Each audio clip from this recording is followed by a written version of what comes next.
ওই যে আমাদের ফুরফুরা শরীফের একটা পীর সাহেব আছে, ওনার নাম আব্বাস সিদ্দিকী। ও বিশাল বড় কমরেড, কি বললাম বুঝলেন না? পশ্চিম বাংলার ক্ষমতায় চলে আসছিল কিছুদিন আগে, কিন্তু জানি না পীর সাহেব কি দোয়া করেছে, একটা মাত্র সিটে দাঁড়িয়ে আছে। ওটাও মনে হয় পেত না, মান সম্মান আল্লাহ বাঁচিয়েছে হয়তো, যাই হোক। তা উনি কিছুদিন আগে বক্তব্য রাখতে রাখতে বলছে, তোমরা সবাই আমার মুখের দিকে দেখো, ছোট ছোট পাপগুলো ক্ষমা করে দেওয়া হবে। মনে মনে ভাবছি তোমার পাছার চামড়া তুলে দিতে হবে। বিয়াদব কথাকারে, তুমি কে? তুমি কে? আরে মুহাম্মদ সাল্লাল্লাহু আলাইহি ওয়াসাল্লামের ব্যাপারে এইরকম কোন হাদিস পাওয়া যায় না।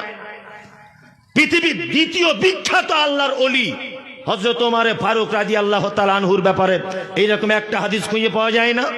হযরত ওমরের ব্যাপারে একটা হাদিস খুঁজে পাওয়া যায় না। হযরত উসমানের ব্যাপারে একটা হাদিস খুঁজে পাওয়া যায় না। আর তুমি কে ফুরফুরে আব্বাস সিদ্দিকী? তুমি বলছো আমার মুখের দিকে তাকালে গুনাহ মাফ হয়ে যাবে। কখনো বলছো আমার নামে দরুদ পড়ো, বদমাইশি করার জায়গা পাও না। হযরত ওমরের জামানায় যদি হতো, হযরত উসমানের জামানা যদি হতো, হযরত আবু বকরের জামানা যদি হতো, তাহলে এদের সব গর্দান কাটা যেত, একজনা বাঁচতে পারত না, একজনও বেঁচে থাকতে পারত না। বদমাইশির একটা সীমা থাকা দরকার। সব মুনাফিক, মুখে বলে নবীকে ভালোবাসি,